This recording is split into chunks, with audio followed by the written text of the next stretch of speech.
Make a change by helping your car's engine perform efficiently with the new air filter from Filterheads.com.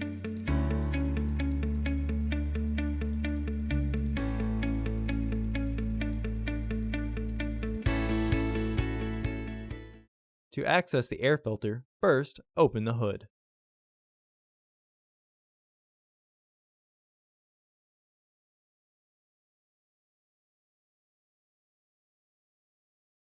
Use the hood prop rod to support the hood.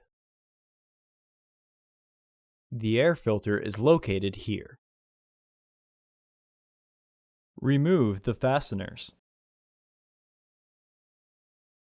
Remove the old filter from the housing and clean out any debris inside. Insert your new filter into the housing. Re-engage the fasteners. Remove the hood prop rod and close the hood.